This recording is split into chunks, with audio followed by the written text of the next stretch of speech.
Imaginez un pays où chaque pierre, chaque arbre, chaque montagne et même le vent portent l'esprit du Japon. C'est un lieu où la nature n'a jamais été qu'un décor pour la vie humaine, mais a toujours été une participante vivante et sacrée de leur destinée. Dans cette conférence, nous allons nous plonger dans le monde de la religion et de la mythologie japonaise, un système complexe et multicouche qui relie la croyance ancienne aux esprits de la nature, le shintoïsme, aux idées philosophiques profondes du bouddhisme et un riche folklore peuplé d'histoires vibrantes de yokai et de héros. Qu'est-ce qui rend la religion et la mythologie du Japon uniques ? Avant tout, leur capacité à coexister harmonieusement. Le Japon n'a pas connu de conflit dur entre les croyances traditionnelles et les nouveaux courants religieux. Le shintoïsme s'est fondu en douceur dans la culture japonaise, tandis que le bouddhisme, apporté de l'extérieur, a complété ce tableau, offrant des réponses aux questions sur le sens de la vie, de la mort et de la réincarnation. Mais la mythologie japonaise n'est pas qu'une simple collection de récits sur les dieux. Elle est le miroir de la mentalité japonaise, le respect de la nature, la quête de l'harmonie, le respect du passé et des ancêtres. Chaque légende, chaque histoire aide à comprendre pourquoi la culture japonaise accorde tant de soin à ses traditions. Lorsque nous parlons du Japon ancien, un monde s'ouvre à nous où la nature jouait un rôle central dans la vie de chaque individu.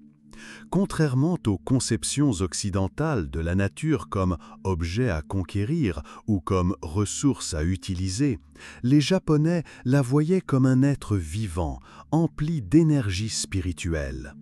C'est une conception qui a jeté les bases de la vision religieuse du Japon, devenant une partie intégrante de leur vie quotidienne, de leur culture et de leur mythologie.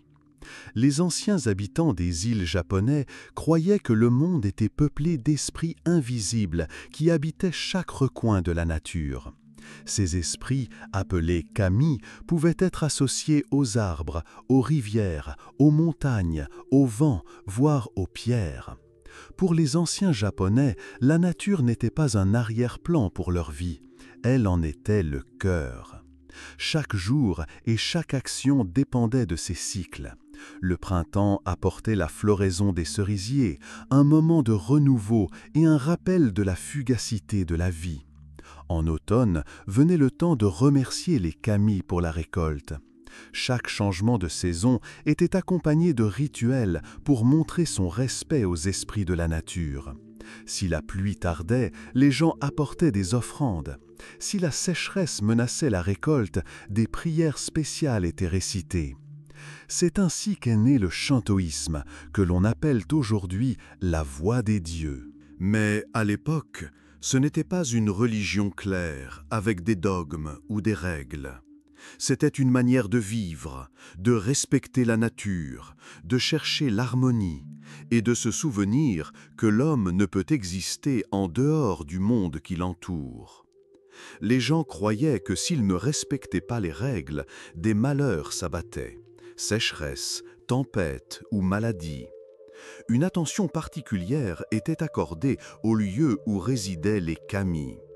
Imaginez un vieux chêne majestueux dont les branches s'étendent si largement que même les rayons du soleil peinent à traverser. Pour les anciens Japonais, un tel arbre était la demeure d'un esprit. On l'entourait, on vénérait sa sainteté. Et le mont Fuji ? Il reste encore aujourd'hui non seulement une beauté naturelle, mais une demeure sacrée d'un kami puissant. Mais la nature n'était pas seulement bienveillante. Les tempêtes et les tremblements de terre étaient également associés aux kami des orages et du chaos. Ces conceptions de la nature ont également trouvé un reflet dans les mythes. L'histoire de la manière dont le couple divin Izanagi et Izanami a créé les îles japonaises commence par le fait qu'ils ont abaissé une lance sacrée dans l'océan primordial. Les gouttes d'eau qui coulaient de sa pointe se sont transformées en terre. N'est-ce pas une idée poétique? Les îles sont un cadeau des dieux, et la nature est leur incarnation. Avec le temps, même avec l'avènement du bouddhisme, le respect de la nature n'a pas disparu. Il s'est infusé dans la philosophie de cette nouvelle religion, la rendant plus profonde, plus proche de la perception japonaise du monde. C'est ainsi qu'est née une culture unique où l'harmonie avec la nature est devenue le principe directeur de la vie. Le Japon ancien enseignait « la nature est quelque chose de plus que ce que nous voyons. Elle est vivante, elle respire, et nous, humains, n'en sommes qu'une petite partie. » Et c'est précisément cette conception qui est devenue le fondement de toute la religion et de la mythologie japonaise. Nous avons donc déjà constaté à quel point le lien des anciens Japonais avec la nature était profond. Mais comment ces conceptions se sont-elles concrétisées en ce que nous appelons aujourd'hui le shintoïsme? Le shintoïsme est une religion unique, difficile à réduire à des dogmes ou des règles strictes. Ses racines se trouvent dans la nature elle-même et son essence est l'harmonie. Le mot Shinto se traduit lui-même par « la voix des dieux » ou « la voix des esprits ». L'aspect clé est le respect des esprits de la nature, appelés kami. Mais qui sont les kami et pourquoi occupent-ils une place si importante dans la vision du monde japonaise? Les kami sont des esprits ou des essences qui imprègnent tout autour. On ne peut les limiter à des cadres stricts, ni les nommer simplement dieux. Ils sont à la fois simples et mystérieux. Les kami peuvent habiter dans les montagnes majestueuses, les rivières murmurantes, mais peuvent aussi imprégner les gens, les phénomènes et même les objets. Par exemple, une vieille épée qui a été utilisée par un grand guerrier peut être si vénérée qu'elle devienne l'incarnation d'un kami. Cette attitude profondément respectueuse envers le monde rend le shintoïsme unique. Mais les kami ne vivent pas seulement dans la nature. Ils sont étroitement liés à la vie des gens, les protégeant des malheurs. Les kami peuvent être bienveillants, aidant ceux qui les respectent. Mais ils peuvent aussi s'irriter si on leur témoigne du mépris. Par conséquent, l'interaction avec les kami s'accompagne toujours de rituels, de prières et d'offrandes. L'une des histoires célèbres raconte le cas d'un pauvre paysan. Ce paysan, qui faisait de son mieux pour nourrir sa famille, un jour, en descendant à la rivière, aperçut un vieil esprit assis au pied d'une cascade. Ce kami avait l'air maussade et ses cheveux étaient emmêlés. Le paysan, sans être effrayé, proposa son aide. Il retira des branches de la rivière. En remerciement, le kami de la cascade remplit la cruche du paysan de pièces d'or, mais le prévint « Ne reviens jamais ici avec des pensées intéressées ». Le paysan s'en alla, reconnaissant, et sa famille commença à vivre heureuse. Cependant, 1 an plus tard, des rumeurs sur les pièces d'or parvinrent à son voisin avide. Celui-ci vint à la cascade, se faisant passer pour respectueux, mais au lieu d'aider le kami, il exigeait des richesses. Cette fois, le kami manifesta son côté strict. Le voisin rentra chez lui seulement pour découvrir que sa maison s'était transformée en ruine et que toutes ses richesses avaient disparu. Cette histoire souligne le message principal. Les kami respectent ceux qui sont sincères et bons, mais peuvent punir l'arrogance et l'avidité. Ainsi, les kami ne sont pas seulement des esprits de la nature ou des ancêtres. Ils incarnent la perception japonaise de l'harmonie et le respect de tout être vivant.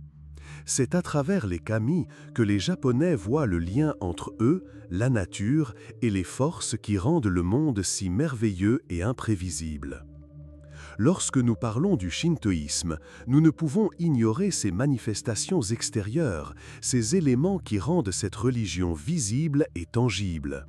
Ce ne sont pas toujours des concepts faciles à comprendre. Le shintoïsme séduit par sa simplicité et sa clarté. Chaque temple, chaque détail fait partie d'un chemin spirituel où l'homme se sent plus proche de la nature et des kami. Examinons les éléments clés du shintoïsme. Les temples. La première chose qui frappe, ce sont les torii, ces célèbres portes qui semblent vous dire « Arrêtez-vous, vous entrez dans un lieu spécial ». En les traversant, vous ne faites pas simplement un pas en avant, vous laissez derrière vous le monde de l'ordinaire et entrez dans un espace où résident les kami.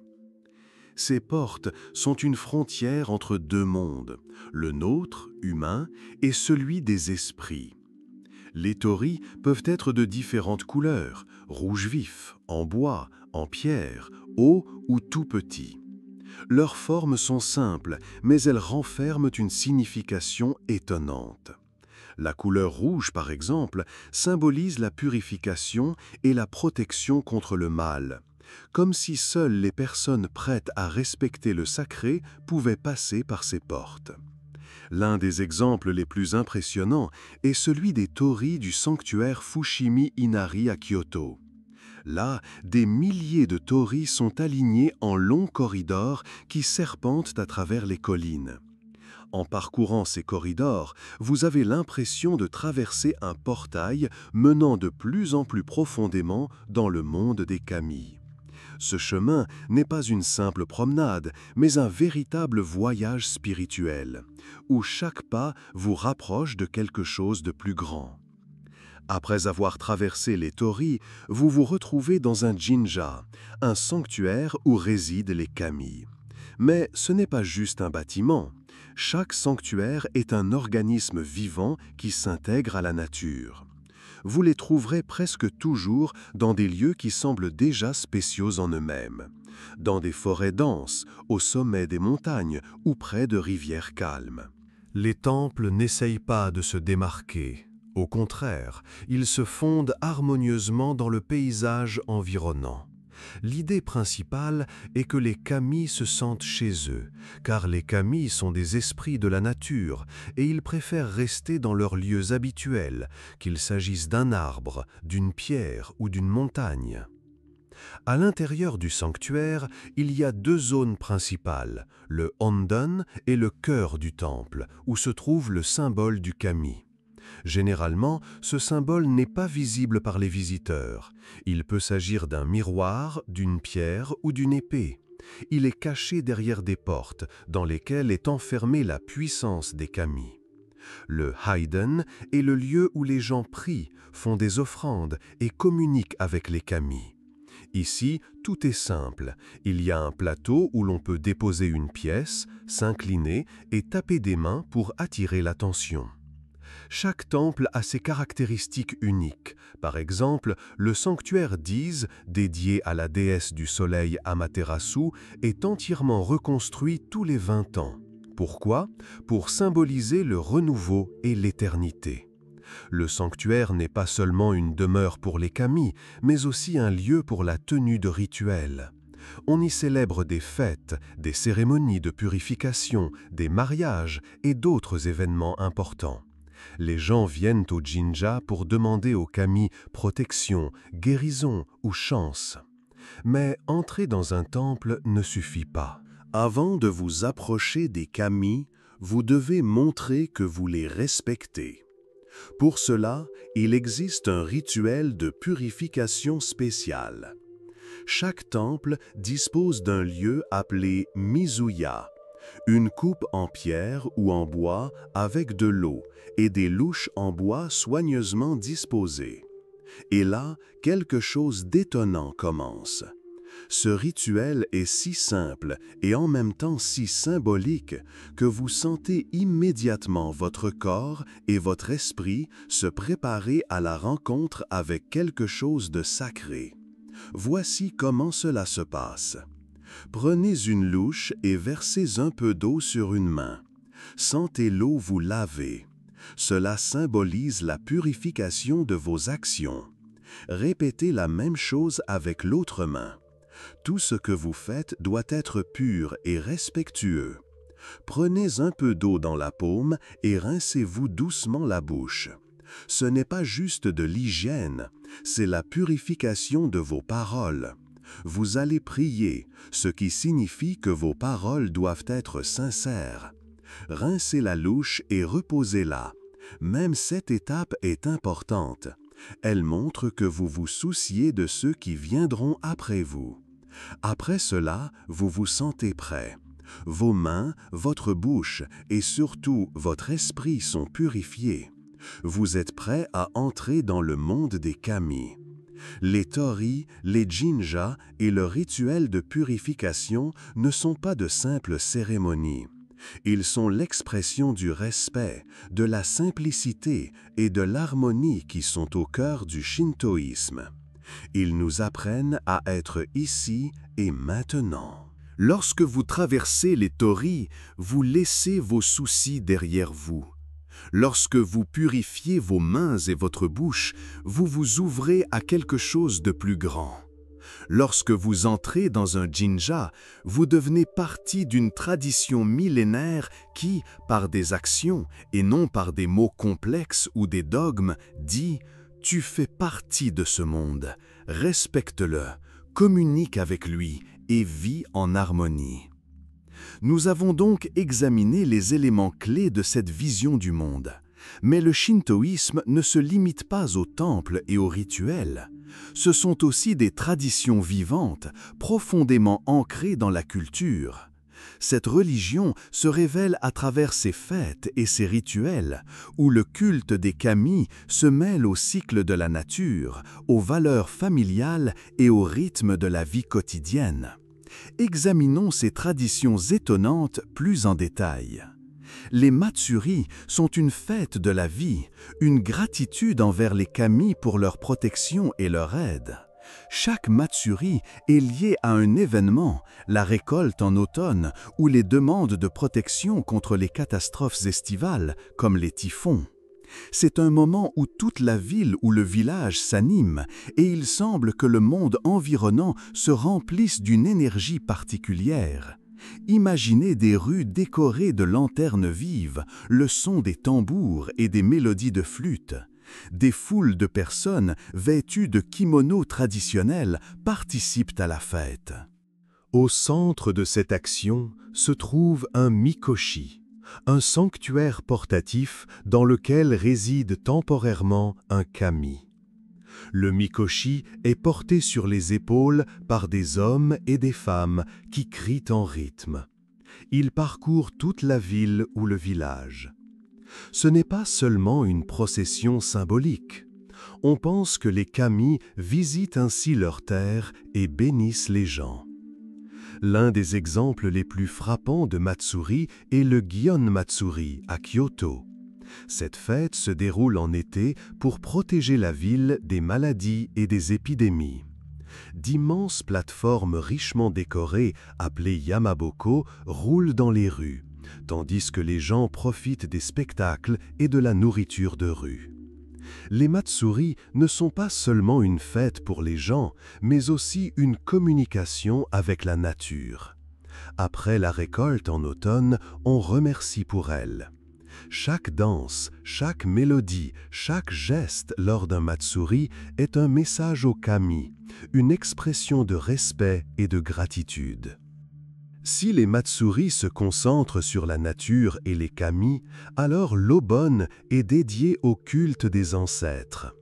C'est l'une des fêtes les plus touchantes au Japon, lorsque les âmes des ancêtres reviennent dans le monde des vivants pour passer du temps avec leur famille.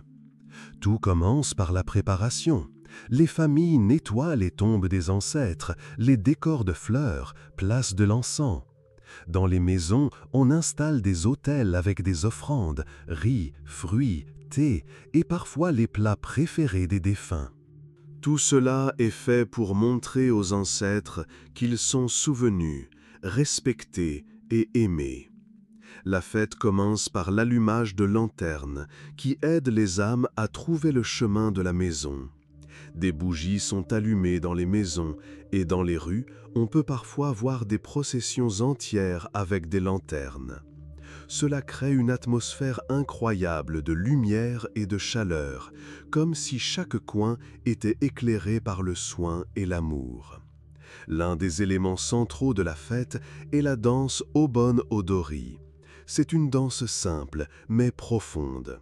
Les gens dansent en cercle suivant le rythme du tambour taiko, et les mouvements de leurs mains et de leurs pieds symbolisent la joie de retrouver leurs ancêtres. Même ceux qui n'ont jamais dansé auparavant se joignent facilement. C'est une fête pour tous. Dans les derniers jours de l'Obon, les âmes des ancêtres repartent dans le monde des esprits.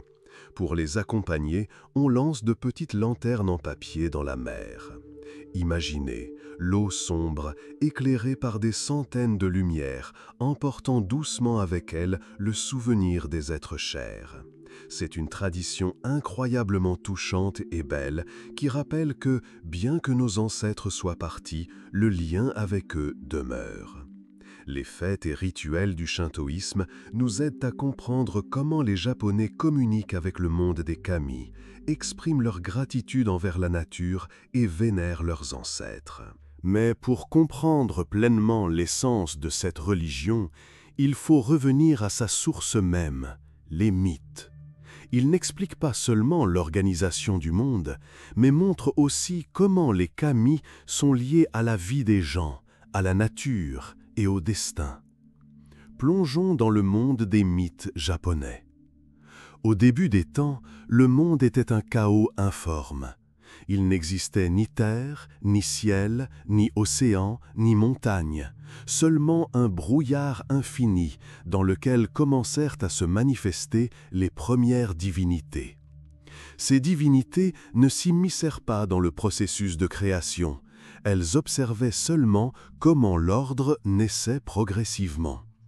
Parmi elles apparurent Izanagi, l'homme, et Izanami, la femme, le premier couple divin auquel fut confiée une mission importante, créer la terre. Pour cela, ils reçurent une lance sacrée ornée de pierres précieuses appelée Amano Nuboko. Ils montèrent sur le pont céleste Amano Ukihashi et, se tenant au-dessus de l'océan primordial, abaissèrent la lance dans l'eau. Lorsqu'ils la retirèrent, les gouttes d'eau tombées de la pointe se transformèrent en la première île, Onogoro. En descendant sur cette île, Izanagi et Izanami décidèrent de poursuivre leur création. Pour éclairer le monde, ils accomplirent un rite de mariage. Cependant, la première tentative ne fut pas couronnée de succès. Leurs premiers-nés furent laids et sans vie. La raison en fut la violation du rituel. Izanami avait parlé la première, et non Izanagi, comme l'exigeaient les règles. Ayant pris conscience de leur erreur, ils répétèrent le rituel, et cette fois, il se déroula avec succès. Ainsi apparurent les autres îles japonaises. Après la création de la Terre, Izanagi et Izanami commencèrent à créer des divinités qui incarnaient les éléments naturels. Parmi elles se trouvaient les dieux du vent, des montagnes, des rivières et des arbres. Chacun d'eux devint une partie du monde, l'aidant à se développer. Cependant, la tragédie survint lors de la naissance de Kagutsuchi, le dieu du feu. Izanami fut mortellement brûlé et, incapable de supporter la douleur, mourut. Sa mort fut le premier événement tragique de la mythologie, car jusqu'à ce moment, le monde n'était rempli que de création. Izanami descendit à Yomi, le monde des morts, un lieu d'ombre et de ténèbres. Izanagi, submergé par le chagrin, partit à sa recherche pour la persuader de revenir. Lorsqu'Izanagi atteignit Yomi, il trouva Izanami dans un endroit sombre et lugubre. Elle le prévint. « Tu ne dois pas me regarder tant que je n'ai pas demandé la permission de retourner dans le monde des vivants. » Cependant, Izanagi ne put résister, alluma une torche pour voir sa bien-aimée, et ce qu'il vit le terrifia.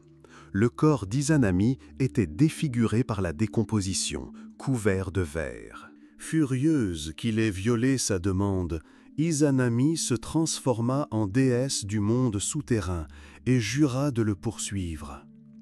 Izanagi se mit à fuir, et Izanami envoya des démons à sa poursuite.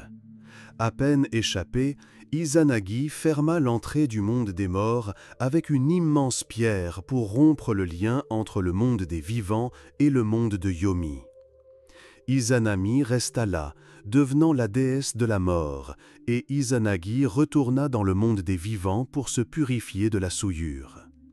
De retour de Yomi, Izanagi sentit que l'obscurité et la mort avaient imprégné son corps. Pour s'en débarrasser, il effectua un rituel de purification, se lavant dans une rivière. Lors de ce lavage, de nouveaux dieux naquirent de son corps. Amaterasu, la déesse du soleil, née de son œil gauche, Tsukuyomi, le dieu de la lune, né de son œil droit, et Susanoo, le dieu des tempêtes et du chaos, né de son nez. Ces dieux devinrent les figures centrales de la mythologie, incarnant la lutte entre l'ordre et le chaos, la lumière et les ténèbres. Après que le monde eut été créé et que les dieux eurent commencé à l'habiter, la mythologie japonaise se concentra sur les relations entre les kami, leurs caractères et leurs actions. Parmi eux, Amaterasu, la déesse du soleil, dont le rayonnement devint la source de lumière pour tous les êtres vivants, se distingue particulièrement. Son histoire n'est pas seulement l'incarnation de la lumière et de la vie, mais aussi une légende dramatique qui révèle les relations entre les kami, ce qui est directement lié à la dynastie impériale japonaise. Amaterasu naquit de l'œil gauche d'Izanade lorsqu'il se purifia après son retour du monde des morts. On considère que son apparition marqua l'aube, le début d'une nouvelle lumière dans le monde nouvellement créé. Amaterasu devint la souveraine des cieux, incarnant la chaleur et la vie. Son nom signifie « celle qui brille dans les cieux », et son rôle fut central pour tout le panthéon des dieux japonais. Cependant, comme pour les autres kami, Amaterasu eut aussi des conflits. L'un des épisodes les plus connus et les plus dramatiques de la mythologie japonaise est lié à son isolement dans une grotte, qui entraîna le monde dans l'obscurité. Susanoo, le frère cadet d'Amaterasu, était connu pour son caractère turbulent. Son lien avec les tempêtes et le chaos le rendait imprévisible. Après avoir été exilé des cieux pour son audace, Susanoo décida de faire ses adieux à sa sœur. Cependant, au lieu d'un adieu pacifique, il provoqua un véritable chaos. Dans sa fureur, il fit irruption dans son palais céleste, commença à détruire les champs de riz et dévasta les locaux sacrés. L'acte le plus scandaleux fut qu'il jeta un cheval mort dans la salle sacrée où se trouvaient les tisserandes. Cet acte détruisit non seulement le métier à tisser, mais provoqua également une panique qui entraîna la mort d'une des tisserandes. Ce fut la goutte d'eau qui fit déborder le vase pour Amaterasu. Blessé et effrayé, Amaterasu se cacha dans une grotte, qui devint connue sous le nom de grotte céleste. Sans sa lumière, le monde fut plongé dans l'obscurité. Les champs cessèrent de produire. Les kami commencèrent à s'inquiéter que cette obscurité ne détruise tout ce qu'ils avaient créé. Les dieux organisèrent un conseil pour trouver comment la faire sortir de sa cachette. Ils décidèrent que le seul moyen de ramener la lumière était de créer du bruit et de la gaieté qui pourraient attirer son attention. La principale protagoniste de ce spectacle fut Ame-no Uzume, la déesse de la danse et de la joie. Elle commença à exécuter une danse excentrique, retira une partie de ses vêtements, effectua des mouvements amusants et rit bruyamment. Cela attira l'attention de tous les kami qui commencèrent à rire et à faire du bruit avec elle. Pendant ce temps, d'autres dieux préparaient un miroir qui était décoré de branches de cerisier et de bijoux. Attirée par le bruit et la gaieté, Amaterasu jeta un coup d'œil depuis la grotte. Lorsqu'elle vit son reflet dans le miroir, elle fut stupéfaite par son propre éclat qu'elle n'avait pas vu depuis longtemps. Cela la poussa à sortir. Dès qu'Amaterasu sortit de la grotte, le monde fut de nouveau rempli de lumière. Les kami fermèrent rapidement l'entrée de la grotte pour qu'elle ne puisse pas y retourner. L'obscurité recula et la vie sur Terre fut restaurée. Cette histoire est considérée comme la légende de l'origine de la dynastie impériale japonaise. On pense qu'Amaterasu est l'ancêtre des empereurs japonais. Ce lien souligne l'origine divine de la dynastie régnante et son rôle particulier dans la vie du pays. Amaterasu transmit son pouvoir à son petit-fils Ninigi no Mikoto et l'envoya sur Terre pour qu'il devienne le premier dirigeant. Avec lui, elle donna 3 symboles sacrés qui devinrent les insignes impériaux. Le miroir Yata no Kagami, symbole de vérité et de pureté. L'épée Kusanagi, symbole de puissance et de protection. Et les joyaux Magatama, symbole de prospérité et d'harmonie. Ninigi devint le fondateur de la dynastie impériale et le premier empereur japonais. Jimmu Tenno est considéré comme son descendant. Ainsi, les empereurs japonais sont traditionnellement considérés comme des descendants de Dieu, ce qui souligne leur lien particulier avec le ciel et les kami. L'histoire d'Amaterasu n'est pas juste un mythe. Elle enseigne comment la lumière, la vérité et l'harmonie peuvent vaincre le chaos. Son isolement dans la grotte montre que le désaccord et le manque de respect peuvent mener à l'obscurité, mais que les efforts conjoints, la gaieté et la solidarité peuvent ramener le monde à la lumière. L'action collective, grâce à la coopération de tous les kami, a ramené la lumière dans le monde. Et le rôle d'Amaterasu en tant qu'ancêtre des empereurs souligne son importance centrale pour l'identité et la culture japonaise. Maintenant, connaissant le rôle de la déesse du soleil et son lien avec la dynastie japonaise, continuons à nous plonger dans la mythologie et à en apprendre davantage sur d'autres kami et leurs légendes. Après l'histoire de la sage, lumineuse et noble Amaterasu, portons notre attention sur son jeune frère, Susanoo, le dieu des tempêtes et du chaos. Si Amaterasu symbolise la lumière, l'ordre et l'harmonie, alors Susanoo est la force de la nature dans sa forme sauvage et incontrôlable. Son caractère est une contradiction éternelle. Il pouvait être destructeur, mais en même temps héroïque et noble. Ces histoires sont pleines de batailles et d'exploits, parmi lesquels sa victoire sur le serpent géant Yamata no Orochi se distingue particulièrement. Dès le début, il manifesta un caractère explosif, ce qui en faisait une figure suscitant à la fois le respect et la peur. Susanoo était connu pour son comportement turbulent. Lorsqu'il décida de se comporter de manière inappropriée, son conflit avec sa sœur Amaterasu atteignit son apogée lorsqu'il détruisit ses champs de riz et jeta un cheval mort dans son palais, plongeant le monde dans l'obscurité. Par conséquent, son comportement fut la cause de son exil des cieux. Mais l'exil ne marqua pas la fin de son histoire. Sur Terre, il se révéla être un héros.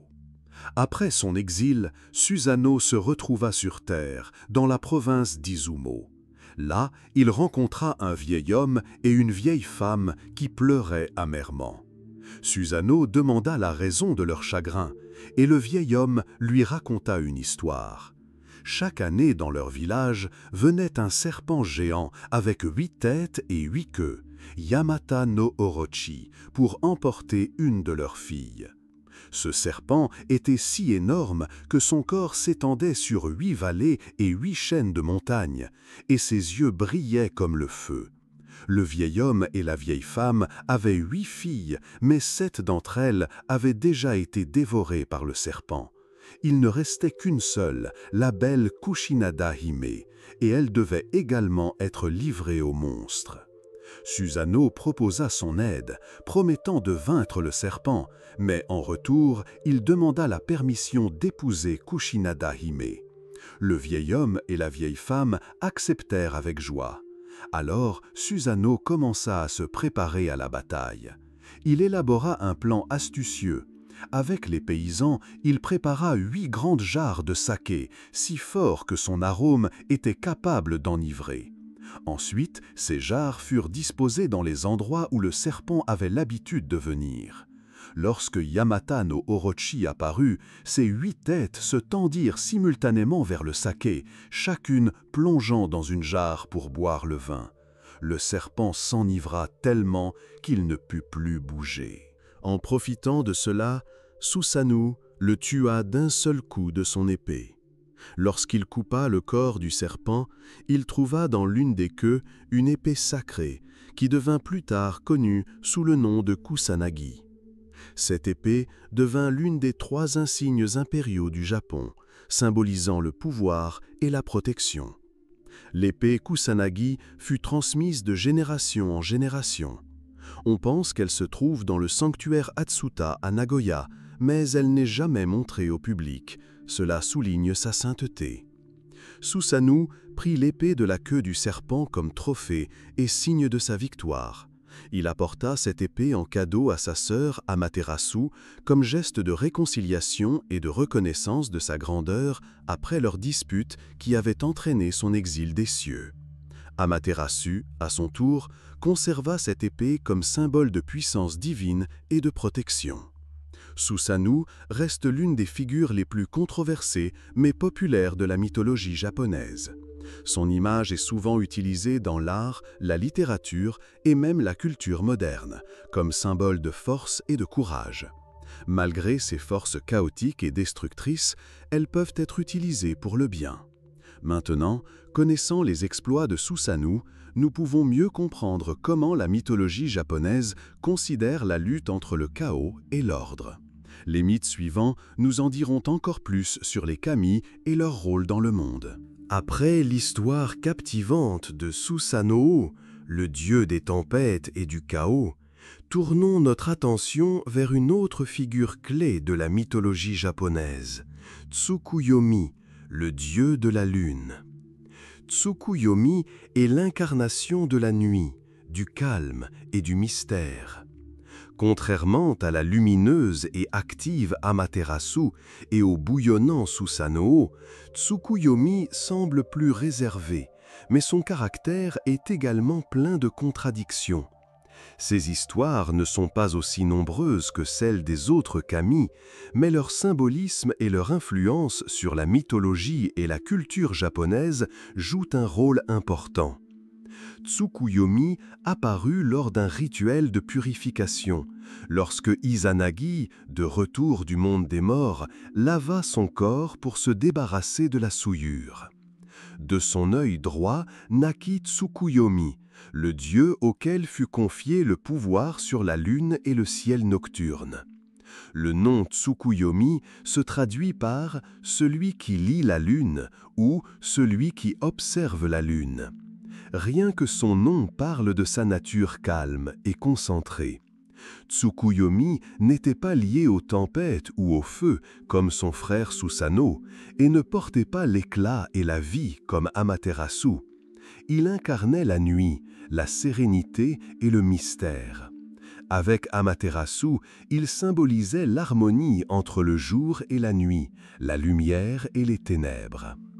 La légende la plus célèbre concernant Tsukuyomi raconte sa rencontre avec la déesse de la nourriture, Ukemochi no Kami. Ce mythe fut un tournant qui changea à jamais ses relations avec Amaterasu. Lorsque Amaterasu demanda à Tsukuyomi de visiter Ukemochi, elle voulait exprimer sa gratitude pour sa capacité à nourrir les dieux et les gens. Ukemochi possédait le pouvoir magique de créer de la nourriture à partir de son corps. Pour démontrer ses capacités, elle commença à préparer un festin. Cependant, ces méthodes pouvaient choquer un spectateur non préparé. Elle crachait de la nourriture provenant d'autres parties de son corps. Pour Ukemochi, c'était un acte de générosité et une démonstration de sa magie. Mais pour Tsukuyomi, ses actions lui parurent répugnantes. Son sens de l'ordre et de la pureté s'opposa à un tel spectacle. Apprenant la mort d'Ukemochi, Amaterasu fut si indignée qu'elle refusa toute relation avec Tsukuyomi. Elle déclara qu'elle ne le reverrait jamais, et à partir de ce moment, le jour et la nuit commencèrent à exister séparément. C'est pourquoi le soleil et la lune n'apparaissent jamais simultanément dans le ciel. Ce mythe montre deux caractéristiques importantes de Tsukuyomi, une morale stricte et un sens de la pureté. Tsukuyomi ne put accepter les actions d'Ukemochi, car il les jugea inconvenantes. Il agit comme un protecteur de l'ordre, mais sa réaction sévère eut des conséquences catastrophiques. Et la deuxième caractéristique, l'incapacité à comprendre le sens profond. Tsukuyomi ne vit que l'aspect extérieur des événements et ne put apprécier la générosité et la magie derrière les actions d'Ukemochi. Cette histoire de la séparation de la lune et du soleil, qui symbolise l'incapacité d'une harmonie complète entre différentes forces de la nature, montre même que les dieux qui incarnent l'ordre peuvent entrer en conflit, ce qui entraîne des changements dans le monde. La lune au Japon a toujours été associée à la beauté, au silence et à la contemplation. Ces qualités reflètent le caractère de Tsukuyomi. La fête de Tsukuyomi, l'admiration de la lune, est une tradition ancienne où les gens se rassemblent pour admirer la pleine lune, chanter des chansons et écrire des poèmes. Cette fête reflète le lien de Tsukuyomi avec l'éthique et la méditation. Après avoir parlé des grands dieux de la mythologie japonaise et de leur influence sur le monde, il est temps de passer à une autre page importante de l'histoire du Japon, l'apparition du bouddhisme. Cette étape fut un tournant significatif lorsque les Japonais commencèrent à assimiler une nouvelle religion importée de l'extérieur et l'intégrèrent habilement dans leurs traditions existantes. Examinons comment le bouddhisme est arrivé au Japon, comment il a transformé et coexisté avec le shintoïsme et quel rôle ces deux religions jouent dans la vie des Japonais. Le bouddhisme est apparu au Japon au VIe siècle et fut une sorte de don des royaumes coréens voisins. Cet événement n'a pas seulement changé le paysage spirituel du Japon, mais a également eu une influence sur sa culture, son art et sa philosophie. Le bouddhisme fut apporté au Japon en 528, lorsqu'un dirigeant coréen envoya à la cour japonaise une statue du Bouddha et des sutras en guise de cadeau, accompagné d'une lettre affirmant que le bouddhisme était une grande religion qui apporterait paix et prospérité. Initialement, le bouddhisme fut accueilli avec prudence. Les Japonais avaient déjà leur propre croyance traditionnelle, le Shinto, et l'apparition d'une nouvelle religion provoqua des disputes parmi l'aristocratie. Certains voyaient dans le bouddhisme une menace pour leurs coutumes, d'autres une opportunité de renforcer les liens culturels et politiques avec le continent. Le véritable élan pour la propagation du bouddhisme au Japon fut donné par le prince Shotoku Taishi, qui vécut à la fin du VIe, début du VIIe siècle. Il devint l'un des principaux protecteurs de cette religion, soutenant activement la construction de temples, la traduction de textes bouddhistes et la formation des moines. C'est grâce à Shotoku Taishi que le bouddhisme commença à être perçu non seulement comme une influence étrangère, mais aussi comme un moyen de renforcer l'ordre spirituel et politique. Les Japonais n'ont jamais considéré le bouddhisme comme un remplacement absolu de leur tradition. Au lieu de cela, ils ont trouvé le moyen de l'intégrer dans leur vie culturelle et religieuse. Ce processus d'adaptation, différent des traditions indiennes et chinoises, le shintoïsme, comme nous le savons, était axé sur la vie, la nature et les kami. Le bouddhisme, avec son enseignement sur la réincarnation, le karma et la libération de la souffrance, offrait des réponses aux questions sur la mort et la vie après celle-ci. Les Japonais n'ont pas opposé ces croyances, mais ont trouvé un moyen de les combiner harmonieusement. Par exemple, le shintoïsme est responsable de la naissance et de la vie. Les gens s'adressent aux kami pour demander des bénédictions lors des mariages, à la naissance d'enfants ou dans la vie quotidienne. Le bouddhisme, quant à lui, est lié à la mort et à la réincarnation. Lors des funérailles, des commémorations et des prières pour les âmes des défunts, c'est le bouddhisme qui joue un rôle clé. Cette division des sphères d'influence a permis aux deux religions de coexister pacifiquement et de se compléter. Un autre exemple d'adaptation est la coexistence des temples bouddhistes et des sanctuaires shintoïstes. Dans certains endroits, on peut les trouver côte à côte, et parfois même au sein d'un même complexe. Par exemple, à l'époque de Nara, 6e siècle, on construisait souvent des temples dédiés aux deux religions. L'harmonie entre le bouddhisme et le shintoïsme est l'une des caractéristiques uniques de la culture japonaise. Elle montre comment même des religions différentes peuvent coexister, se complétant mutuellement. C'est un exemple de la manière dont le respect et l'ouverture aux nouvelles idées peuvent enrichir la société. L'apparition du bouddhisme au Japon n'a pas été un conflit, mais au contraire, elle a ouvert de nouveaux horizons pour le développement spirituel du pays.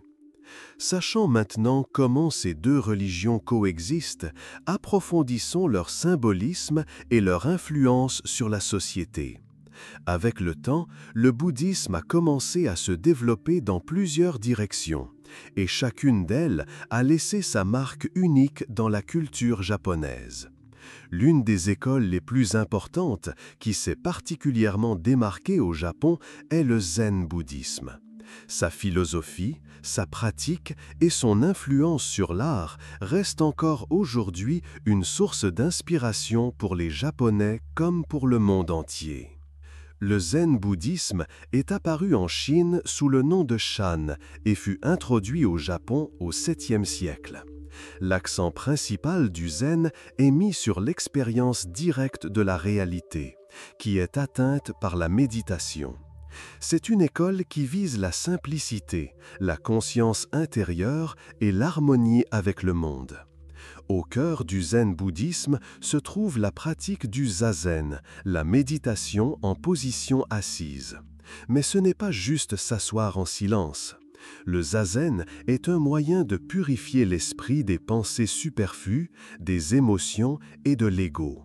Au cours de la méditation, les pratiquants cherchent à voir leur vraie nature et à atteindre l'état de satori, une illumination soudaine qui ouvre la véritable compréhension du monde. La méditation zen ne nécessite pas de rituels complexes ni d'études approfondies de textes.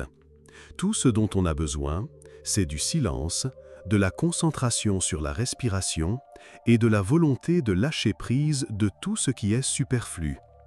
Cette approche a rendu le zen attrayant pour les personnes qui cherchaient la simplicité et un chemin direct vers la vérité. La philosophie zen a trouvé sa manifestation éclatante dans l'art japonais. Le zen bouddhisme enseigne que la beauté est quelque chose qui se cache dans la simplicité, le silence et l'harmonie naturelle. Cette idée a jeté les bases de nombreuses traditions artistiques et culturelles du Japon. L'une des manifestations les plus célèbres du zen dans l'art sont les jardins de pierre, des paysages minimalistes composés de gravier, de pierre et de mousse. Ils sont un symbole de la philosophie zen. Chaque élément du jardin a sa place et sa signification, et le gravier disposé en lignes ondulées symbolise l'eau ou le mouvement. Le jardin de pierre de Ryoan-ji, Kyoto, est l'un des exemples les plus célèbres de cet art.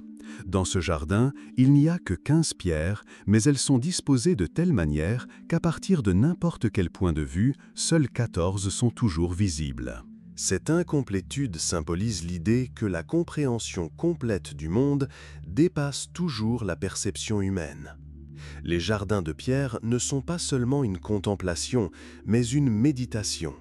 Le travail sur un tel jardin est une pratique zen, où chaque pierre et chaque ligne de gravier aident à atteindre l'harmonie. Une autre contribution importante du zen à la culture japonaise est la cérémonie du thé, ou chado. La cérémonie du thé au Japon n'est pas seulement un processus de préparation et de dégustation du thé, mais un rituel où chaque détail a sa signification. Une simple tasse de thé devient une occasion de créer un moment de calme, d'harmonie et de connexion avec le présent. Les principes du zen se retrouvent dans chaque aspect de la cérémonie. La simplicité de la salle de thé, décorée de manière minimaliste pour que rien ne détourne du moment présent. La concentration sur le processus de préparation du thé. Comment l'eau chauffe, comment le thé en poudre matcha est mélangé, comment l'invité reçoit la tasse. L'idée de la fugacité. Chaque thé est unique et ne se reproduira plus jamais. De même, ces rituels n'enseignent pas seulement le respect des choses simples, mais nous rappellent aussi la valeur de chaque instant.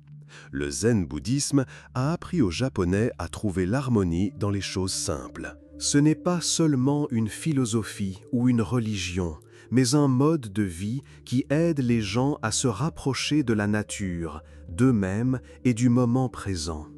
Ces principes se manifestent dans l'architecture, la cuisine, la calligraphie et les arts martiaux.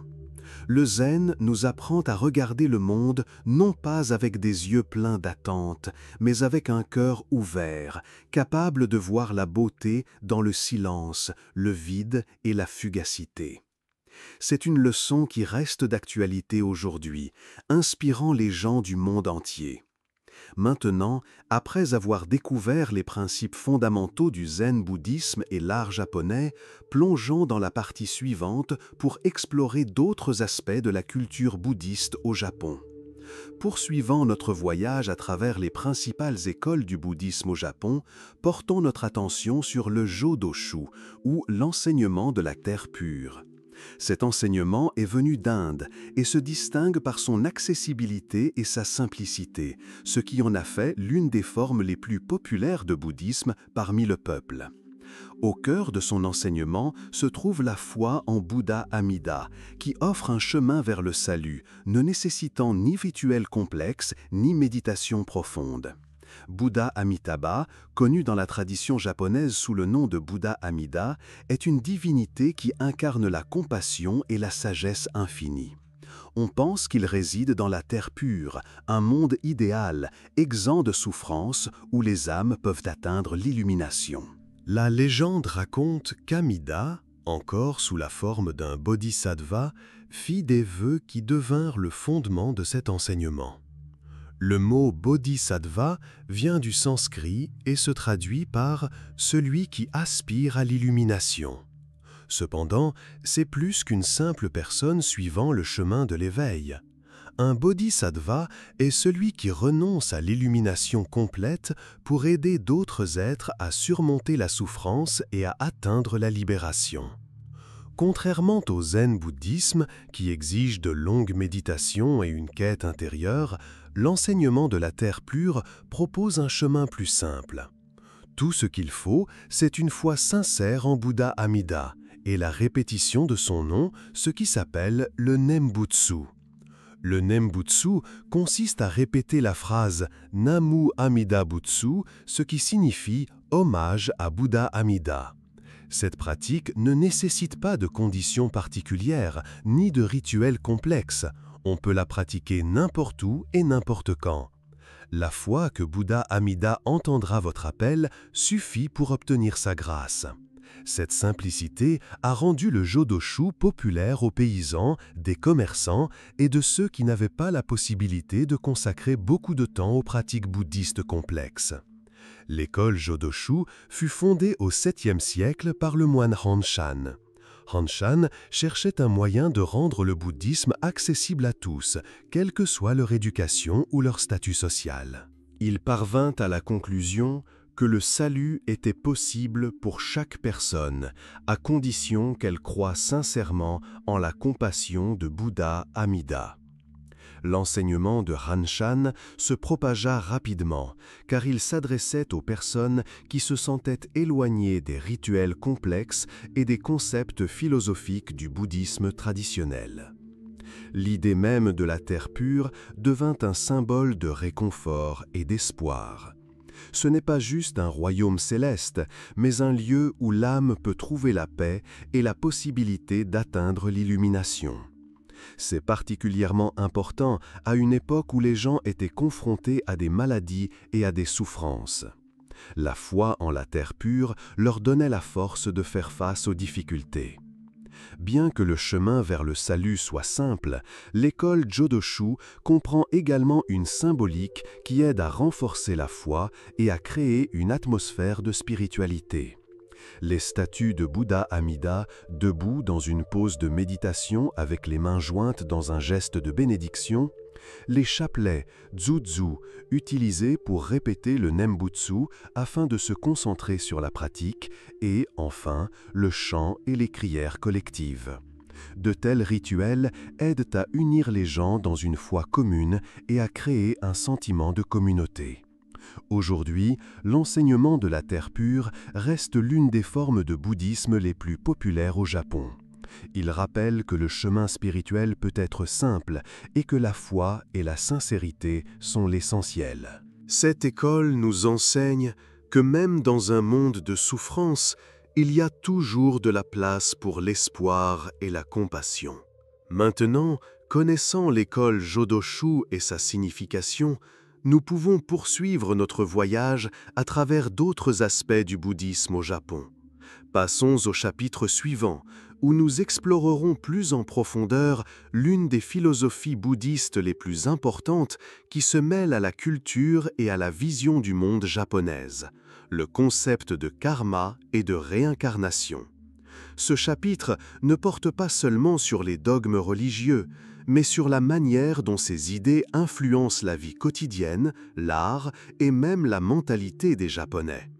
La vie est comme une rivière. Chaque mouvement, chaque caillou lancé crée des cercles qui s'étendent bien au-delà de ce que nous pouvons voir. Cette métaphore décrit parfaitement la manière dont les Japonais perçoivent le karma et la réincarnation. Non pas comme un ensemble de lois strictes ou de dogmes, mais comme une trame vivante qui relie chacune de nos actions au monde environnant. Dans la perception des Japonais, le karma est une sorte de trace invisible que tout ce que nous faisons, pensons ou disons laisse derrière lui. Mais ce n'est pas une théorie froide ou une histoire effrayante du type « tu as mal agi, attends-toi à être puni ». Non, le karma dans la vie japonaise est un rappel que chaque action a des conséquences, même les plus petites. Imaginez que vous vous levez le matin et que vous souriez à votre voisin sur le chemin du travail. Pour vous, c'était une petite chose, mais pour lui, peut-être que ce sourire fut un rayon de lumière dans une journée difficile. Ou, au contraire, vous dites quelque chose d'offensant, vous l'oubliez vous-même en une minute, et la personne y pense toute la journée. Ainsi, le karma vit dans la culture japonaise à travers les petites choses qui façonnent le monde qui nous entoure. Et maintenant, imaginez que la vie n'est pas une ligne droite de la naissance à la mort, mais un cycle infini, où chacune de nos actions façonne non seulement le présent, mais aussi l'avenir. C'est la compréhension japonaise de la réincarnation. Ici, la mort n'est pas une fin, mais une transition vers un nouvel état. Ce concept est connu sous le nom de roue du samsara. Cette perspective donne un sens plus profond à la vie. Tout ce que nous faisons ne disparaît pas dans le vide. C'est comme planter un arbre. Peut-être que vous ne le verrez jamais en pleine floraison, mais les générations futures ressentiront certainement son ombre et ses fruits. La croyance en la réincarnation donne aux Japonais un sentiment de responsabilité non seulement envers eux-mêmes, mais aussi envers ceux qui viendront après eux. Ces idées ne sont pas une philosophie abstraite qui ne vit que dans les livres, elles se ressentent dans la manière dont les Japonais se comportent chaque jour. Si vous avez déjà été au Japon, vous avez sûrement remarqué à quel point les gens y sont attentifs aux détails. Une légère inclinaison, des excuses, même si vous avez à peine touché quelqu'un dans la foule, tout cela est une manifestation de la conscience du karma. En respectant les autres, nous créons une harmonie qui nous revient. Et qu'en est-il des difficultés? Dans la culture japonaise, on considère que les ennuis sont des leçons. Peut-être est-ce le résultat du karma d'une vie passée, mais cela ne signifie pas qu'il faille abandonner. C'est une opportunité de devenir meilleur, de corriger ses erreurs et de trouver la force de continuer. De plus, le lotus est devenu un symbole du karma. Cette plante étonnante pousse dans la boue, mais ses fleurs restent pures. C'est comme un rappel que même en traversant des difficultés, nous pouvons rester purs et bons. La foi dans le karma et la réincarnation enseigne que nous ne vivons pas dans le vide. Tout ce que nous faisons a de l'importance. Et ce n'est pas juste une philosophie, c'est un mode de vie qui rend le monde meilleur.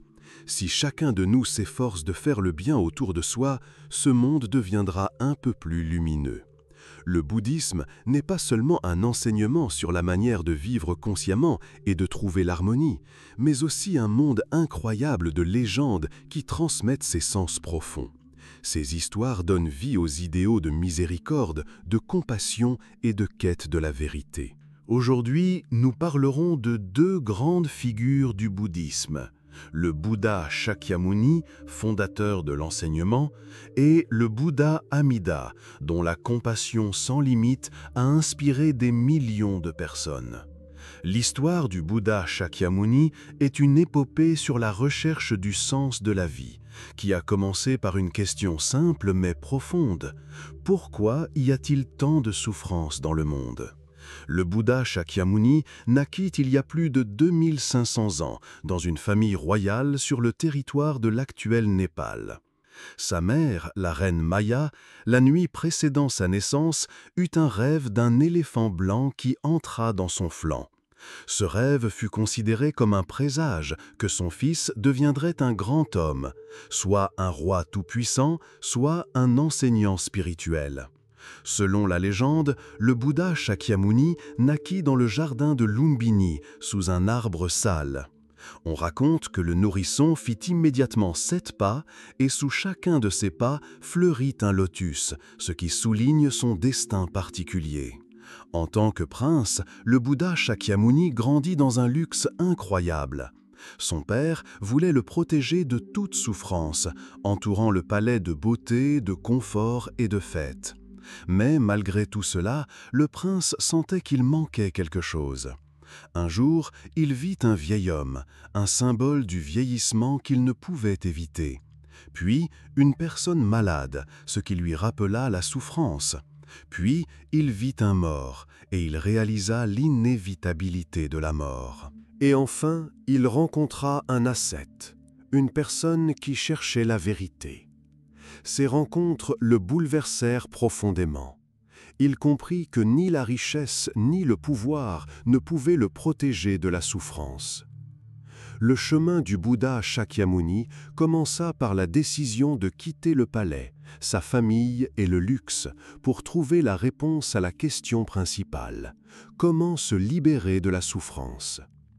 Des années d'ascétisme et de méditation ne donnèrent pas de résultats, jusqu'à ce qu'il s'assoie sous l'arbre Bodhi à Bodh Gaya. Là, il jura de ne pas se lever avant d'avoir atteint l'illumination. Le démon Mara, incarnation du mal, tenta de le détourner par des peurs, des tentations et des doutes. Mais le Bouddha Shakyamuni surmonta toutes les épreuves. À l'aube, il atteignit l'illumination, voyant la vraie nature de la vie. Tout fait partie d'un cycle infini, et la libération est possible par la compréhension.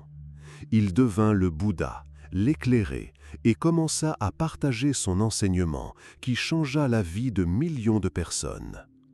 Si Shakyamuni fut un exemple de recherche de la vérité, alors Bouddha Amida donna l'espoir du salut à tous ceux qui étaient désespérés. Bouddha Amida, encore sous la forme d'un bodhisattva, fit 48 vœux, cherchant à créer un monde qui devint connu sous le nom de Terre pure. Amida jura que quiconque prononcerait sincèrement son nom, même une seule fois dans sa vie, serait accepté dans cette demeure et pourrait y trouver la paix. 68 vœux devinrent le fondement de l'école de la Terre pure, le plus important étant le vœu de miséricorde. Amida jura de sauver tous ceux qui feraient appel à lui, et le vœu de la Terre pure. Il créa un lieu où les âmes peuvent atteindre l'illumination sans rencontrer d'obstacles. La Terre pure n'est pas seulement un paradis au sens conventionnel, mais un lieu où les âmes peuvent se concentrer sur la croissance spirituelle, libérées de la souffrance. C'est un monde où il n'y a ni douleur ni mort, où tout est imprégné de lumière et d'harmonie. L'appel à Bouddha Amida par la phrase Namu Amida Butsu devint l'un des moyens les plus accessibles de pratique spirituelle. Cette prière simple mais sincère permit à des millions de personnes de trouver du réconfort. Les histoires de Shakyamuni et d'Amida montrent deux voies dans le bouddhisme. Shakyamuni nous enseigne à agir, son histoire nous inspire à rechercher la vérité, à travailler sur nous-mêmes et à chercher à comprendre le monde. Amida nous apprend à espérer, ses vœux nous rappellent que même dans les circonstances les plus difficiles, il y a toujours du soutien et de la miséricorde. Ces légendes ne sont pas de simples contes du passé, elles restent d'actualité, rappelant que la vie est un équilibre entre les actions et la foi, entre le travail sur soi et la confiance dans le monde. Après le récit du bouddhisme, qui est devenu une partie intégrante de la culture japonaise, transportons-nous dans un autre monde, plus mystérieux, le monde des yokai. Si le bouddhisme au Japon a apporté une philosophie d'harmonie, de compassion et de pleine conscience, alors les yokai ont ajouté une touche de mysticisme, de peur et de fantaisie incroyable. Imaginez un monde où derrière chaque arbre, à l'ombre de chaque maison ou sous la surface d'une rivière peut se cacher une créature étrange, pas nécessairement bonne ou mauvaise, mais simplement incompréhensible. Ce monde, c'est le monde des yokai, des êtres surnaturels de la mythologie japonaise. Les yokai ne sont pas juste des monstres ou des fantômes. Ils sont des phénomènes naturels, des peurs humaines, des mythes et des leçons rassemblés et animés sous les formes les plus incroyables. Le mot yokai peut se traduire par phénomène mystérieux ou créature surnaturelle, mais en réalité, le concept est beaucoup plus profond. Les yokai sont des esprits ou des créatures qui habitent le monde de la nature ou parallèlement au nôtre. Ils peuvent être bons, mauvais ou complètement neutres, mais toujours mystérieux. Leurs images varient de mignonnes et amusantes à terrifiantes et mortelles, ce qui fait des yokai des personnages uniques du folklore. Chaque yokai est le reflet des peurs humains, des croyances et des relations avec la nature, et des leçons rassemblées et animées sous les formes les plus incroyables. Il symbolise ce que les gens essayaient de comprendre, mais ne pouvaient expliquer. Les bruits étranges la nuit, les maladies inexplicables, les rivières tumultueuses ou les forêts sombres. Pour mieux comprendre les yokai, il faut les diviser en catégories. Chacun d'eux joue son rôle dans la mythologie et la culture japonaise. Oui, parmi les yokai, il y en a qui ne cherchent absolument pas à nuire. Ils protègent, aident ou simplement ajoutent un peu de magie à la vie quotidienne. Par exemple, Jizo, parfois considéré comme un yokai, cet esprit ou bodhisattva, aide les enfants et les voyageurs. Ces statues se trouvent souvent le long des routes ou près des ponts. Il y a aussi des yokai neutres. Ces yokai ne veulent pas nuire, mais on ne peut pas attendre de bien d'eux non plus. Ils existent dans leur propre monde, et si on ne les dérange pas, ils ne vous toucheront pas. Par exemple, les tanuki, des ratons laveurs magiques qui se transforment en humains ou en objets pour organiser des farces amusantes. Ils ne sont pas méchants, mais peuvent causer beaucoup de tracas. Ou encore les Makura Gaeshi, un yokai qui vit dans de vieux paravents en papier. S'il y a des trous dans le paravent, ils se remplissent d'yeux qui observent tout ce qui se passe autour. Et enfin, la dernière catégorie, ce sont les yokai maléfiques. Ces créatures sont l'incarnation de tout ce qui peut effrayer un humain. Elles symbolisent la mort, les maladies, la vengeance, leur manifestation face à l'inconnu. Un exemple frappant de yokai maléfique est le Rokurokubi. l'une des créatures les plus étranges et mémorables de la mythologie japonaise. En apparence, ce sont des femmes ordinaires, indiscernables des autres, mais la nuit, leur vraie nature se révèle. Leurs cous commencent à s'étirer sur une longueur incroyable, leur permettant de regarder par les fenêtres, d'explorer les recoins sombres et d'effrayer les gens inconscients. Cette image est si inhabituelle qu'elle est devenue l'un des symboles les plus marquants de la mythologie japonaise. L'une des légendes raconte l'histoire d'un homme qui soupçonnait sa femme d'être une Rokurokubi. Une nuit, il feignit de dormir et vit son cou s'étirer et errer dans la pièce. Effrayé, il s'enfuit de la maison, mais revint plus tard et resta avec elle, malgré sa nature. Cette histoire montre que même parmi les yokai, il peut y avoir des manifestations d'amour et de fidélité. Une autre légende raconte l'histoire d'un groupe de moines qui s'arrêtèrent dans une maison où vivait une Rokurokubi. La nuit, l'un des moines remarqua que son cou s'était allongé et qu'elle essayait de regarder dans leur chambre. Il prononça une prière qui força le yokai à retourner dans son corps. La femme se repentit de ses actions et demanda pardon. Après avoir parcouru le monde des yokai en général, il est temps de nous arrêter sur les plus célèbres, ceux qui ont depuis des siècles stimulé l'imagination des gens. Le renard, non seulement rusé et intelligent, mais capable de prendre forme humaine. Dans la mythologie japonaise, ces renards sont connus sous le nom de kitsune. Ils sont magnifiques et rusés.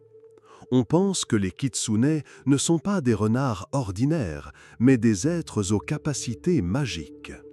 Plus le renard est vieux, plus il a de queues, et le kitsune le plus puissant peut avoir 9 queues, brillant comme le clair de lune. Leur image symbolise la sagesse et la puissance, mais aussi la ruse et l'imprévisibilité. Les kitsune servent la divinité Inari, patron du riz et de la fertilité. Ils apportent la chance, protègent les champs et aident les gens dans les moments difficiles. Si un kitsune vient dans vos rêves ou vous aide dans la vie réelle, c'est un signe que vous êtes protégé. Mais tous les kitsune ne sont pas si nobles. Certains viennent pour séduire les hommes et les mener à la ruine. Ils peuvent jouer avec l'esprit humain, créant des illusions impossibles à distinguer de la réalité. L'une des histoires les plus touchantes raconte l'histoire d'un homme qui épousa une femme, ignorant qu'elle était une kitsune. Ils furent heureux, mais un jour, il vit accidentellement sa vraie forme.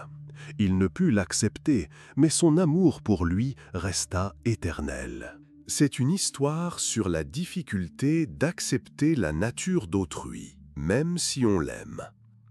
Dans les forêts denses et les hautes montagnes du Japon, où règne le silence et l'ombre éternelle des arbres, vivent les tengu. Ces esprits sont représentés avec des ailes et de longs nez, et leur image a évolué au fil des siècles. Les tengu sont les esprits des montagnes, symboles de force et d'indépendance. Ils sont représentés comme des êtres mi-humains, mi-oiseaux, avec des yeux perçants et des becs ou des nez imposants. Ils sont considérés comme des maîtres des arts martiaux et des enseignants, capables de transmettre leurs connaissances aux dignes. La légende raconte que le célèbre guerrier Minamoto no Yoshitsune a étudié auprès des tengu. Il comprit que la vraie force ne provient pas seulement de la puissance physique, mais aussi de la clarté spirituelle. Les tengu protègent leur territoire, et quiconque détruit la nature risque de les fâcher. En même temps, ils peuvent protéger ceux qui respectent la nature et demandent leur aide. Bien que les tengu soient devenus des personnages plus positifs dans les vieilles légendes, ils étaient considérés comme des démons qui pouvaient enlever des enfants ou des voyageurs, les faisant s'égarer. Ces histoires servaient d'avertissement à ceux qui osaient s'aventurer trop loin dans la forêt. Si les kitsune et les tengu peuvent être bons, alors les oni sont une menace pure. Ces démons incarnent la peur, le chaos et la punition. Ils sont l'incarnation des côtés les plus sombres de l'âme humaine. Ils sont généralement représentés comme des êtres humanoïdes gigantesques, avec une peau rouge ou verte, des crocs énormes et un aspect terrifiant. Ils portent des peaux d'animaux. Ils semblent créés pour inspirer la terreur. Ils sont associés à l'enfer, où ils punissent les pécheurs pour leurs méfaits. Ce sont des êtres qui rappellent aux gens qu'il faudra payer pour tout. Ils vivent tous dans l'au-delà. Dans d'autres histoires, les Oni sèment le chaos. Parfois, les frontières entre l'homme et le yokai deviennent si fines que de véritables personnalités historiques commencent à être perçues comme des êtres surnaturels. Par exemple, Hattori Hanzo, le seigneur de la province d'Iga, guerrier légendaire et maître ninja, était connu pour sa force et son agilité incroyables. Son surnom, Diable Hanzo, soulignait ces caractéristiques. Certains pensaient qu'il possédait des capacités démoniaques parce qu'il bougeait si vite qu'il semblait disparaître dans les ombres. Chacun de ces yokai n'est pas simplement un personnage mythologique. Ils sont le reflet des qualités humaines, des peurs et des désirs. Les kitsune, c'est la ruse et la magie. Les tengu, la force et la sagesse. Et les oni, un rappel des conséquences des actes sombres. Ensemble, ils créent une image vive et multidimensionnelle de la mythologie japonaise, où le bien et le mal n'ont pas toujours de frontières claires. Ces créatures nous rappellent que le monde est plein de mystères et de forces mystérieuses qu'il est impossible de comprendre pleinement. Mais c'est précisément ce qui les rend si fascinantes et éternelles. Le folklore japonais est riche en histoires d'esprit qui sont solidement ancrées dans la culture du pays. Yurei, Nureona, Kappa, ce ne sont pas juste des personnages de légendes effrayantes. Ces créatures reflètent les peurs humains, la lutte avec la nature et même les leçons morales. Plongeons plus profondément dans leurs histoires et découvrons les secrets que leurs mythes renferment. Les yurei sont les fantômes japonais qui n'ont pas réussi à trouver le repos après la mort. Ils restent souvent dans le monde des vivants en raison de fortes émotions, vengeance, chagrin ou affaires inachevées. Leur image est reconnaissable, une robe blanche symbolisant le linceul, de longs cheveux noirs tombant sur le visage. Pour passer dans le monde des morts, ils ont besoin d'un rite de purification. Si cela ne se produit pas, ils restent liés au monde terrestre. On pense que l'âme d'une personne morte de mort violente devient un yurei, rempli de colère et de chagrin. L'une des histoires les plus célèbres de yurei raconte l'histoire d'une femme nommée Oiwa. Elle fut empoisonnée par son propre mari pour qu'il puisse épouser une autre femme. Son visage devint défiguré à cause du poison et elle mourut dans d'atroces souffrances. Mais son esprit revint pour se venger. Sous l'apparence de sa nouvelle épouse, elle apparut à son mari dans un miroir, dans son rêve. Finalement, il ne put supporter et devint fou. L'histoire d'Oiwa devint si populaire qu'elle est représentée au théâtre kabuki et dans les films d'horreur. Ou, par exemple, la Kuchisake Onna, l'une des légendes urbaines les plus macabres de Yurei. Elle mourut sous un train et son corps fut coupé en deux. Maintenant, elle erre dans les stations et les rues désertes, posant à ses victimes des questions sur sa mort. Si la personne ne connaît pas les bonnes réponses, Kuchisake Onna lui prend la vie. Cette histoire est un exemple de la manière dont les mythes anciens peuvent se transformer en légendes modernes. La Nure Onna, ou femme mouillée, est un yokai lié au plan d'eau. Son apparence est frappante par sa dualité. Une belle femme aux longs cheveux noirs et en bas un corps de serpent glissant et puissant. Elle apparaît souvent sur les rives des rivières ou des mers, attirant l'attention des voyageurs par sa beauté étrange mais fascinante.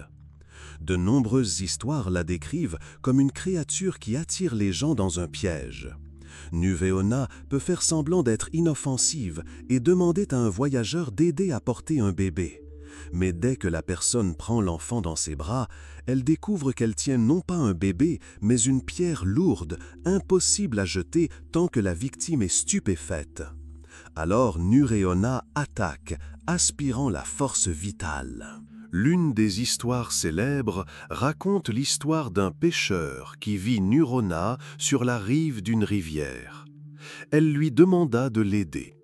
Intrigué, il accepta, mais lui demanda pourquoi elle avait un corps si étrange. Surprise par son audace et son intelligence, elle le laissa partir. Cette histoire est un rappel que l'intelligence et la prudence peuvent sauver de tout danger. Et enfin, les kappas sont parmi les yokai les plus célèbres. Ce sont de petites créatures humanoïdes avec des carapaces de tortue, une peau verte et une dépression sur la tête remplie d'eau. C'est précisément l'eau dans cette dépression qui donne sa force au kappa, et si elle est versée, le kappa devient faible. Les kappas sont dangereux car ils entraînent les gens dans l'eau. Les kappas sont particulièrement dangereux pour les enfants, qu'ils attirent dans les rivières et les lacs, et ils volent aussi les concombres. Les kappas adorent les concombres, et dans certains villages, il existe encore la tradition de jeter des concombres dans l'eau en guise d'offrande à ces esprits pour qu'ils ne touchent pas les gens. Malgré leur caractère espiègle et parfois dangereux, les kappas peuvent être reconnaissants. Si une personne parvient à tromper un kappa, par exemple en le faisant s'incliner, ce qui fait couler l'eau de sa tête, le kappa devient redevable à cette personne. En remerciement, le kappa peut partager des secrets de médecine ou aider à résoudre des problèmes complexes. Un fermier attrapa un kappa qui volait sa récolte. Au lieu de le punir, il proposa un accord au kappa. Si le kappa cessait de voler, le fermier lui offrirait des concombres. Le kappa accepta et depuis lors, il aida le fermier à arroser les champs. C'est une histoire qui rappelle que même les créatures les plus étranges peuvent être des alliés. Les yokai, ces créatures mystérieuses du folklore japonais, n'ont jamais été simplement des monstres bien pensés effrayant les enfants la nuit. Pour les Japonais, ils ont toujours été quelque chose de plus, un lien entre la nature, le surnaturel et le monde spirituel. Pour comprendre les yokai, il faut les regarder à travers le prisme du shintoïsme. Trouver un terrain d'entente avec eux dans le shintoïsme. Le monde n'est pas seulement ce que nous voyons.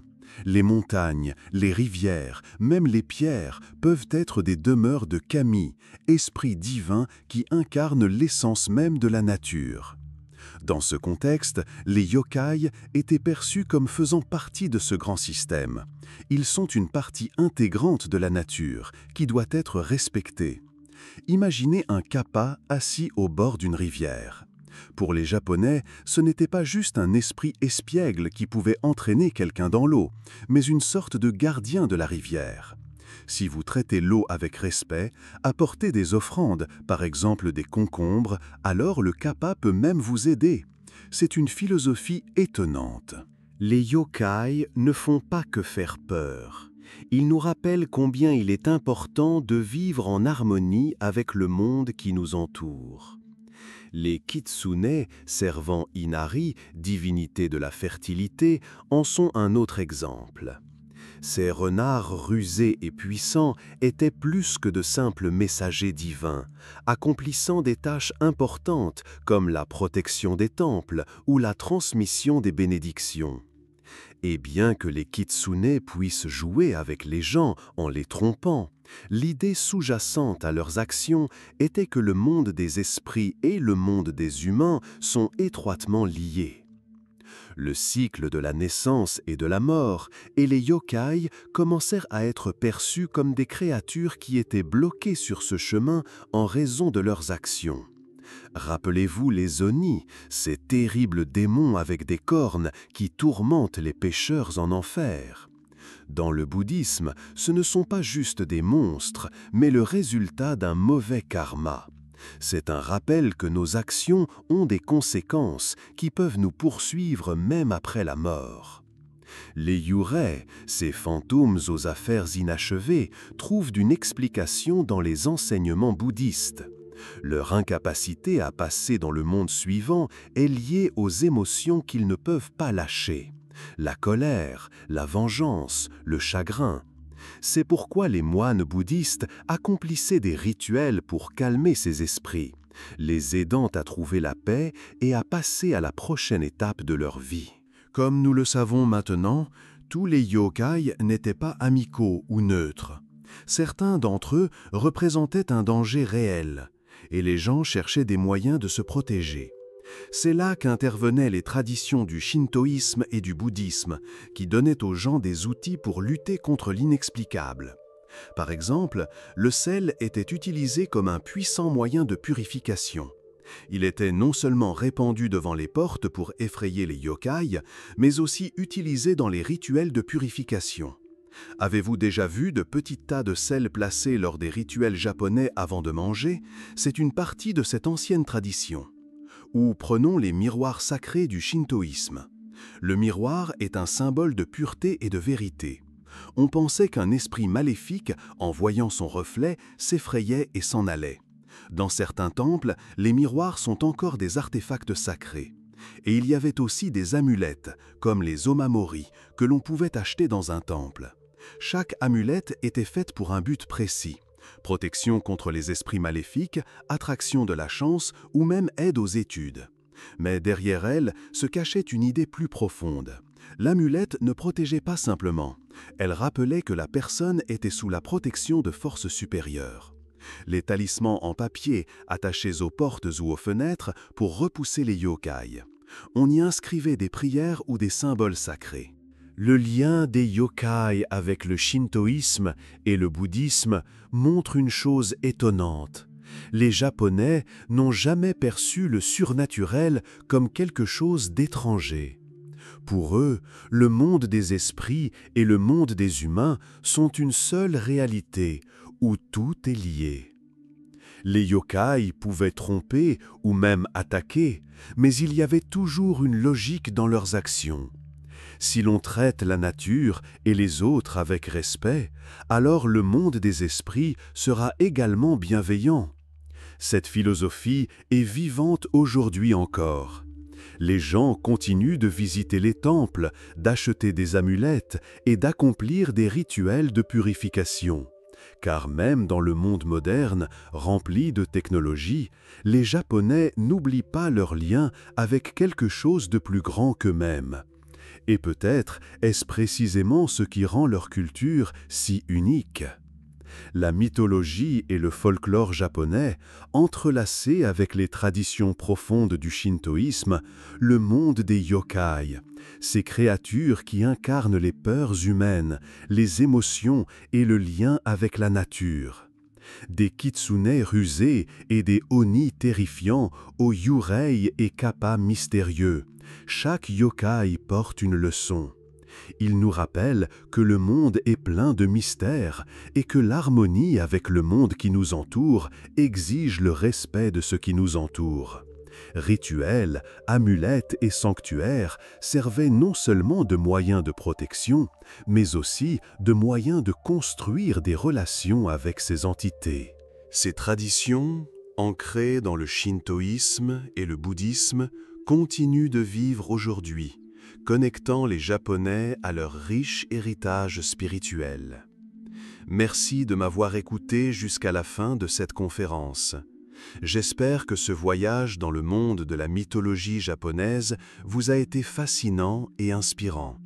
Si vous avez apprécié, n'oubliez pas de partager vos réflexions et de poser vos questions. Je suis toujours heureux de continuer à parler de sujets aussi mystiques et profonds. À bientôt pour de nouvelles rencontres.